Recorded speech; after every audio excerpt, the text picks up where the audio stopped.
The addition of catalyst during a chemical reaction alters which of the following quantities. The addition of catalyst during a chemical reaction alters which of the following quantities. A में entropy, B internal energy, C enthalpy, D activation energy. NEET 2016 में पूछा है, कह रहा है addition of catalyst during a chemical reaction alters which of the following quantity. तो catalyst का काम बताया था मैंने आपको। कैटलिस्ट क्या करता, तो केमिकल रिएक्शन की रेट को इंक्रीज कर देता by changing the path of reaction, या कि लोअरिंग या elongating the path of reaction, या lowering the energy of activation. और अगर एक्टिवेशन एनर्जी लोअर कर देगा तो रिएक्शन की गति इंक्रीज कर जाएगी, और एक्टिवेशन एनर्जी को अगर इंक्रीज कर देगा तो रिएक्शन की गति डिक्रीज कर जाएंगे। तो कैटलिस्ट के बारे में ऐसे नोट करके बताया थे कि catalyst do not initiate the reaction, small amount of catalyst sufficient to catalyse the reaction. Catalyst do not affect enthalpy of reactant और प्रोडक्ट और हीट ऑफ रिएक्शन।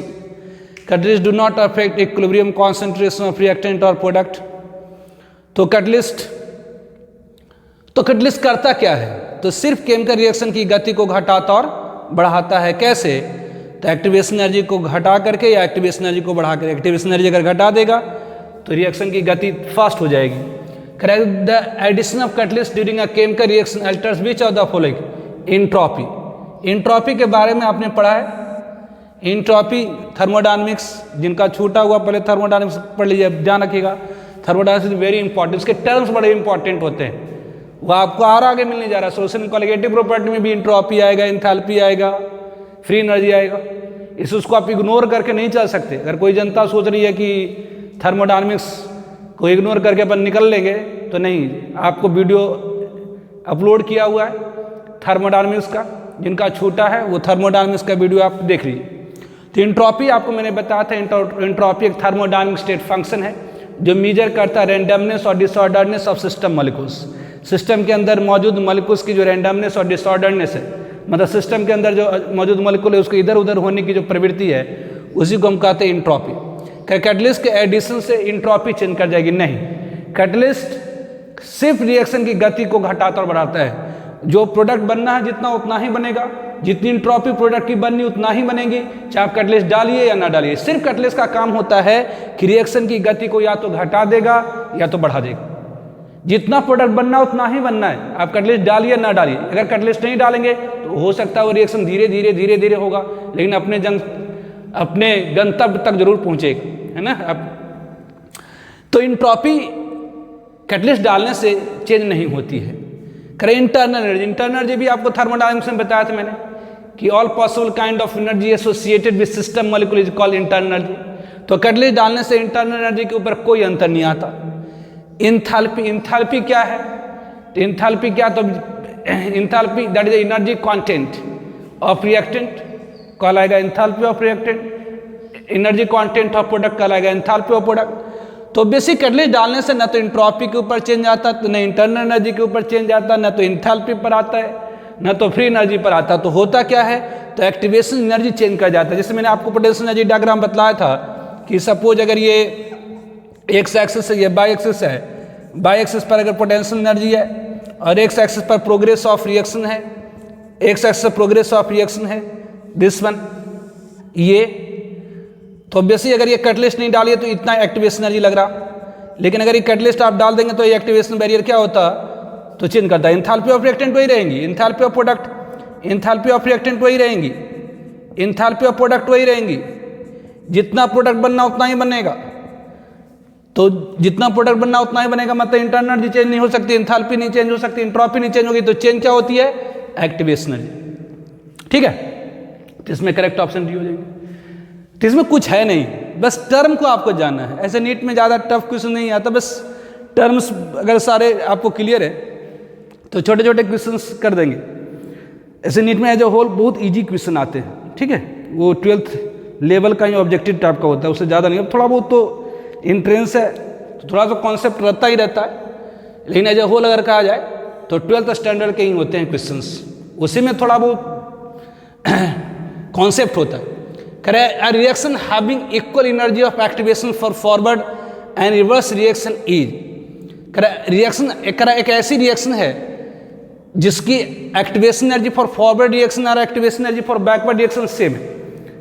जैसे कह रहा है कि मान लेते हैं कि कोई रिएक्शन है, कह रहा है एक ऐसी रिएक्शन जिसकी activation energy for forward reaction और activation energy for reverse reaction same है।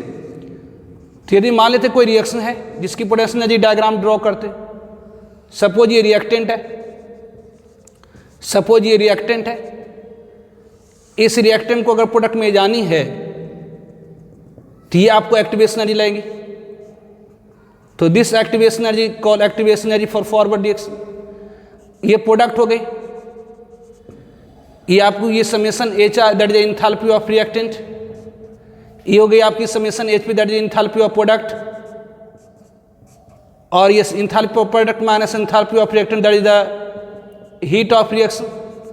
तो अगर रिएक्टेंट को प्रोडक्ट में ले जाते हैं that is called forward reaction, और उसमें जो एडिशनल अमाउंट ऑफ एनर्जी लगती है that is called activation energy for forward reaction. यदि प्रोडक्ट को बैक करके रिएक्टेंट में लाना है तो उसमें जो एनर्जी लगेगी that is called activation energy for backward reaction. इसे कहेंगे activation energy for backward reaction. तो यहाँ पर आप क्या देख रहे हैं, कहेंगे जी activation energy for forward reaction मतलब ये जो हाइट है इक्वल है किसके, तो activation energy for backward reaction plus ये जो हाइट है इक्वल है इस हाइट और इस हाइट के, ये जो हाइट इक्वल है इस हाइट और इस हाइट के, मतलब activation energy for forward reaction equal है activation energy for backward reaction plus heat of reaction के।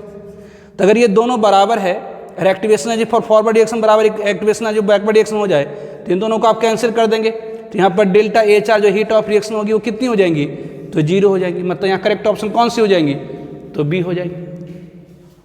ठीक है, तो इस तरह से करते हैं। तो अंदर एग्जाम्पल क्वेश्चन में कहा जा रहा कि for the reaction A plus B giving as C plus D delta H, मतलब इस रिएक्शन की heat of reaction 20 kilo joule per mole है। The activation energy of the forward reaction is, forward reaction की जो activation energy है वो 85 kilo joule per mole है। Calculate activation energy of reverse reaction. तो ध्यान दीजिए दी गई रिएक्शन है जिसका delta S plus 20 kilo joule per mole है।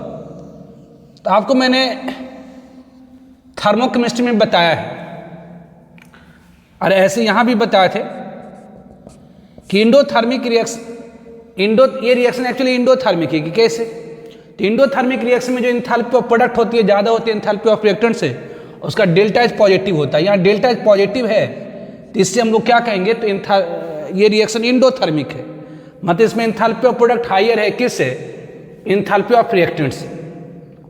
Correct reaction A plus B giving as C plus D जिसका delta H plus 20 kilo joule per mole है। The activation energy of the forward reaction is 85 kilo joule per mole. Calculate activation energy of reverse reaction. तो बेसी यदि इस reaction की हम potential energy diagram draw करें तो जब भी पोटेंशियल एनर्जी डायग्राम ड्रॉ करना तो हमें एक्स एक्सिस लेनी होगी और बाय एक्सिस लेनी होगी। बाय एक्सिस पर पोटेंशियल एनर्जी लेंगे और एक्स एक्सिस पर प्रोग्रेस ऑफ रिएक्शन लेंगे। तो बाय एक्सिस पर potential energy, x axis progress of reaction. तो सपोज अगर मान लेते हैं कि ये एंथैल्पी ऑफ रिएक्टेंट है, it is summation H R that is enthalpy of reactant.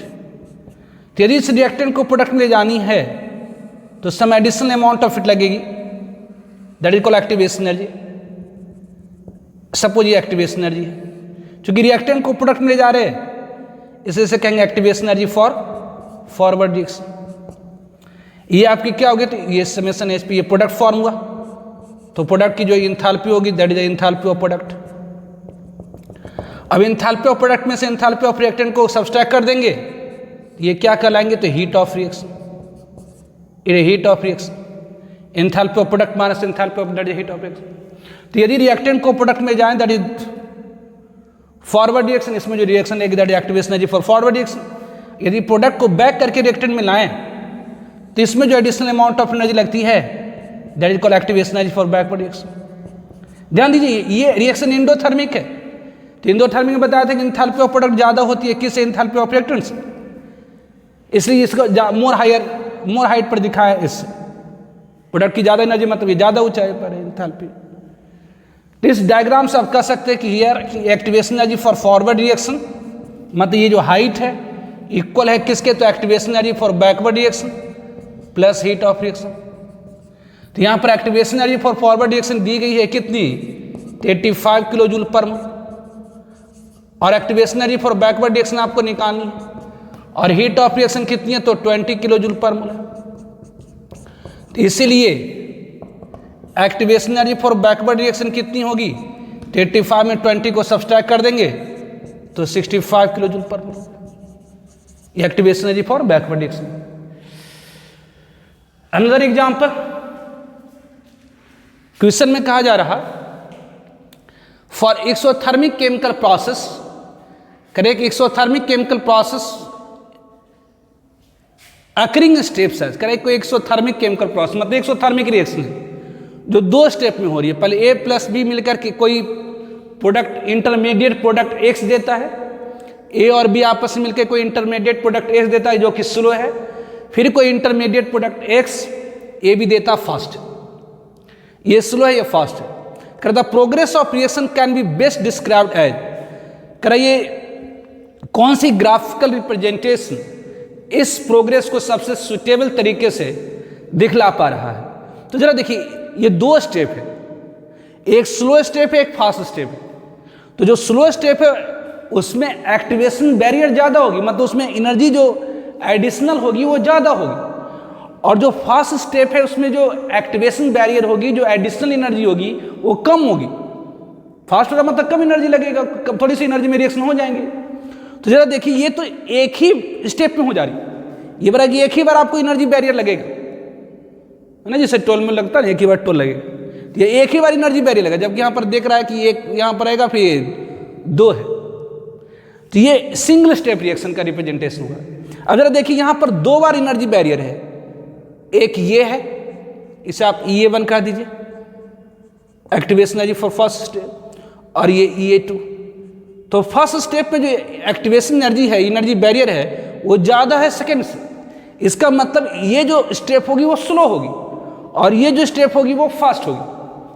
Obviously first step की जो एनर्जी बैरियर है, जो एक्टिवेशन एनर्जी है, वो ज़्यादा है सेकेंड स्टेप से। इसका मतलब ये हुआ कि फर्स्ट स्टेप की जो एक्टिवेशन एनर्जी है वो ज़्यादा है किससे, तो सेकेंड स्टेप से। मतलब ये कौन सी ऑप्शन यहाँ सही होगी, तो A प्लस बी X दे रहा है, ये स्लो है ये फास्ट है, तो ये जो स्टेप है, ये जो ग्राफिकल रिप्रेजेंटेशन है ये करेक्ट है।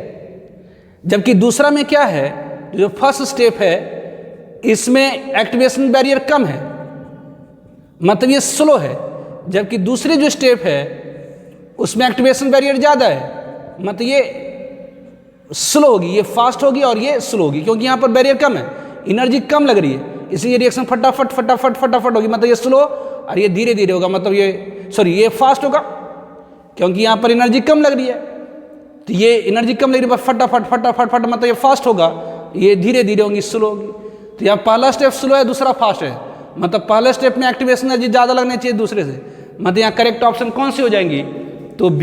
यहाँ 2 स्टेप है, इसका मतलब 2 बार एनर्जी बैरियर लगेंगे, एक में जो स्लो है उसमें ज़्यादा और जो फास्ट है उसमें कम लगेंगी, ठीक है। तो one more example, the rate constant K1 and K2 for 2 different reactions are K1 is equal to 10 to the power 16 into e to the power minus 2000 upon t, and K2 is equal to 10 to the power 15 into e to the power minus 1000 upon t respectively. The temperature at which K1 is equal to K2 is, कह रहा है कि rate constant K1 और K2 temperature पर depend कर रही है, उसका इक्वेशन ये दिया हुआ। कह रहा है किस टेम्परेचर पर K1 इक्वल होगी किसके, तो K2 के। तो सॉल्यूशन अब जरा देखिए यहां पर क्या है, कह रहा है किस टेम्परेचर पर K1 इक्वल होगी K2 के। तो मान लेते हैं कि let at any temperature T1 kelvin and T kelvin, किसी टेम्परेचर T केल्विन पर K1 is equal to K2 है। तो k1 इक्वल टू k2 मतलब क्या हुई, तो k1 की जगह पर आप पुट कर सकते हैं 10 to the power 16 into e to the power minus 2000 upon t is equal to 10 to the power 15 e to the power minus 1000 upon t। ये तो दिस इंप्लाय इसका मतलब क्या हुआ, तो इसको इधर ले जाएंगे तो ये 10 to the power 16 upon 10 to the power 15 is equal to, ये क्या हुआ, तो e to the power minus 1000 upon t upon e to the power minus 2000 upon t, मतलब ये e टू द पावर ये 1000 अपॉन t। तो ये कितनी हो गई, तो ये 10 is equal to e to the power 1000 upon t। तो टेकिंग ln मतलब लॉग बेस में e, टेकिंग ln मतलब लॉग बेस में e इन बोथ साइड्स, दोनों साइड में लॉग बेस में e ले लीजिए। तो ये क्या हो गया, तो लॉग 10 बेस में e is equal to log base में e to the power 1000 upon t।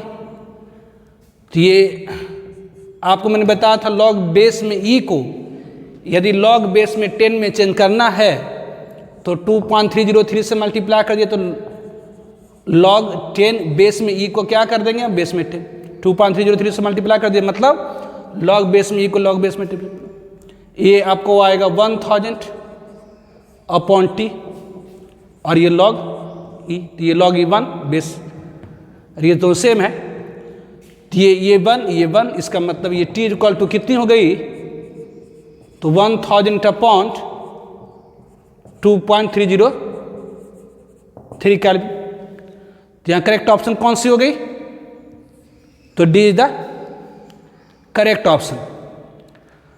आया है ये नीट 2008 में, ठीक है। तो one more example, the plot showing the variation of the rate constant k be temperature T are given below, the plot that follow Arrhenius equation is. करें कि rate constant k और temperature T के साथ कौन सी plot है जो Arrhenius equation को फॉलो करेगी। द प्लॉट मतलब ग्राफ, एक ये सारा ग्राफ दिया हुआ है A B C D option में, जो बतला रहा है कि टेम्परेचर T के साथ रेट कांस्टेंट की वैल्यू कैसे चेंज हो रही है आर्हेनियस इक्वेशन। कर कौन सी ग्राफ सही है, तो आपने पढ़ा है आर्हेनियस इक्वेशन में, आर्हेनियस इक्वेशन आपने पढ़ा है कि आर्हेनियस साहब के अनुसार किसी भी केमिकल रिएक्शन की जो रेट कांस्टेंट की वैल्यू k होती है वो इक्वल होती है a into e to the power minus E upon R T. तो इफ यदि T is equal to 0 kelvin हम लें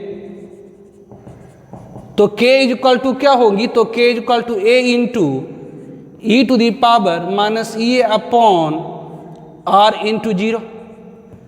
तो ये को 0 से डिवाइड मतलब अनडिफाइंड हो गया, मतलब a into e to the power minus infinite, मतलब a upon e to the power infinite. e की वैल्यू 2.7 होती है, तो 2.7 के पावर में इन्फानाइट मतलब इन्फानाइट, तो a अपॉन इन्फानाइट मतलब देयर इज 0। तो यदि T 0 केल्विन है तो k की वैल्यू 0 है, मतलब ये जो ग्राफ है वो पास करेगा कहाँ से, तो ऑरिजिन से। T is equal to 0 kelvin पर K इज इक्वल टू 0, तो ये दिख रहा है। उस तरह से बढ़ाते बढ़ाते अगर T इन्फानाइट कर देंगे तो इन्फानाइट कर देना मतलब ये term e to the power e upon infinite मतलब 0, तो K की वैल्यू a हो जाएगी, ठीक है। तो यहाँ करेक्ट ऑप्शन कौन सी होंगी, तो a होंगी। क्यों, क्योंकि इन चारों ग्राफ में सिर्फ यही एक ग्राफ है जिसमें T इज इक्वल टू 0 पर K 0 है, जबकि यहाँ T इज इक्वल टू 0 पर बाय एक्सिस पर x कोऑर्डिनेट 0 होगी, तो T 0 पर K की कुछ वैल्यू है, T 0 पर K कुछ वैल्यू है, T 0 पर K कुछ वैल्यू है। तो सिर्फ A ऑप्शन में T इक्वल टू 0 केल्विन पर के की वैल्यू क्या है, तो 0 है। ठीक है, तो अनदर एग्जाम्पल,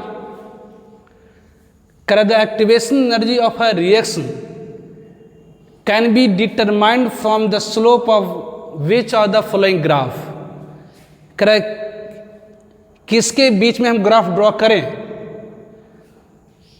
और उस ग्राफ का स्लोप हमें पता हो तो एक्टिवेशन एनर्जी पता हो जाए। The activation energy of reaction can be determined, reaction की एक्टिवेशन एनर्जी डिटरमाइन किया जा सकता है किसके स्लोप से, मतलब किन किन फिजिकल टर्म के बीच में हम ग्राफ ड्रॉ करें और उस ग्राफ की मतलब एक्चुअली लाइन की, उस लाइन की जो स्लोप आएंगी उससे हम एक्टिवेशन एनर्जी डिटरमाइन कर सकते हैं। इसके ln k upon T versus T के बीच में ग्राफ ड्रॉ करें और जो स्लोप आएगा उससे हम एक्टिवेशन एनर्जी डिटरमाइन कर सकते हैं। या ln k वर्सेस 1/t के बीच में ग्राफ ड्रॉ करें, उसका जो स्लोप आएगा उससे एक्टिवेशन एनर्जी डिटरमाइन कर सकते हैं। तो जरा देखिए यहां पर क्या है सॉल्यूशन, जरा ध्यान दीजिए यहां पर क्या है, तो एक्टिवेशन एनर्जी है ln k t और एक्टिवेशन एनर्जी आना चाहिए क्योंकि यहां सब में k है, रेट कांस्टेंट। तो फ्रॉम आर्हेनियस इक्वेशन, तो रेट कांस्टेंट t और एक्टिवेशन एनर्जी में रिलेशन के लिए from Arrhenius equation, Arrhenius equation से अगर आप जाएं तो from Arrhenius equation k is equal to a into e to the power minus e upon RT होते हैं।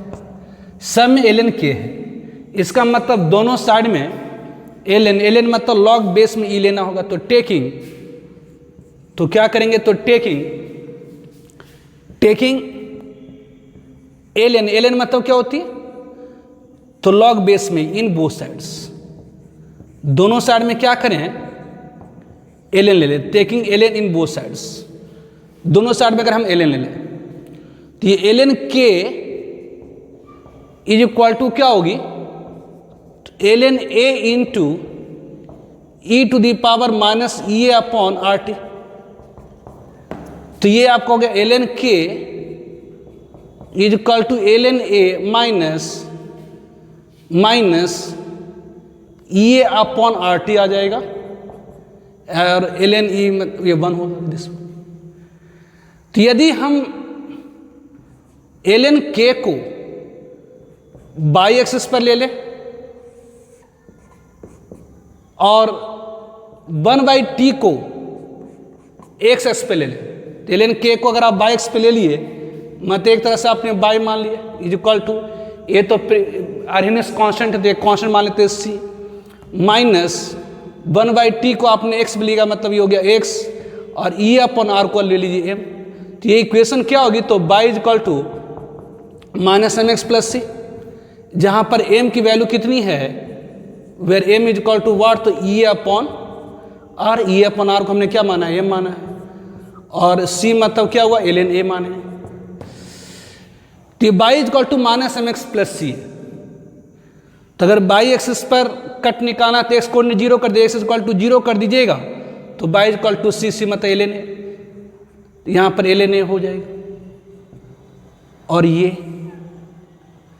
और एक्स एक्सिस पर कट निकालना है तो बाई कोऑर्डिनेट 0 कर दिए तो x is equal to c upon m, c upon m मतलब सी मतलब कितना, c upon m means what, तो सी ln a को माने तो ln a, एम आपने माना है किसको, e upon R, e upon R, और इसकी जो स्लोप हो जाएगी ये slope tan theta, slope is equal to कितनी है, तो ये एम, ये माइनस है मतलब माइनस e अपॉन आर, ये हो जाएगी। तो यदि इस लाइन का स्लोप हमें पता होगा, अगर इस लाइन का स्लोप पता होगा मतलब माइनस e अपॉन आर पता होगा, तो minus e R upon R मतलब एक्टिवेशन एनर्जी पता हो जाएगी। तो क्वेश्चन में कहा जा रहा the activation energy of a reaction can be determined from the slope of which of the following graph, करें इन सारे में किन किन के बीच में हम ग्राफ ड्रॉ करें और उसका स्लोप से हम एक्टिवेशन एनर्जी निकाल सकते हैं।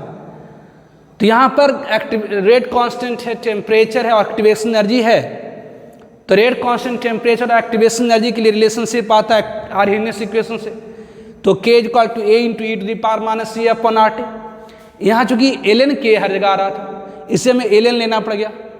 और ln K और 1/T के बीच में जो हम रिलेशनशिप देख रहे हैं ये लीनियर आ रहा है। ln K और 1/T के बीच में जो रिलेशनशिप आ रहा है वो लीनियर आ रहा है, जिसकी स्लोप कितनी है तो माइनस है माइनस C अपॉन R। तो यदि इस लाइन का स्लोप हमें पता हो तो इस रिएक्शन की एक्टिवेशन एनर्जी भी हम डिटरमाइन कर सकते हैं। ठीक है, तो one more example,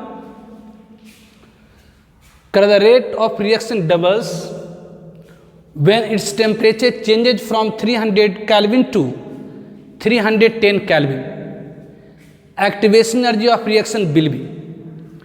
rate of reaction double हो जाती है। रेट ऑफ रिएक्शन डबल हो जाती है कब? तो जब हम टेम्परेचर चेंज करते 300 केल्विन टू 310 केल्विन। तो रिएक्शन आपने क्या करा जी, टेम्परेचर चेंज कर दिए 300 केल्विन टू 310 केल्विन, तो उसके कारण रिएक्शन डबल हो गई। क्यों डबल हो गई? तो हमने पढ़ा है कि टेम्परेचर चेंज करने से रेट कांस्टेंट की वैल्यू चेंज कर जाती है, मतलब रेट कांस्टेंट की वैल्यू डबल हो गई होगी। तो सॉल्यूशन, तो यहां पर इफ K1 रेट कांस्टेंट है at temperature T1 is equal to what, तो 300 kelvin, and K2 is the rate constant at temperature T2 is equal to 310 Kelvin, then तो ये आपको दी गई है क्या? तो यहाँ K2 upon K1 is equal to T।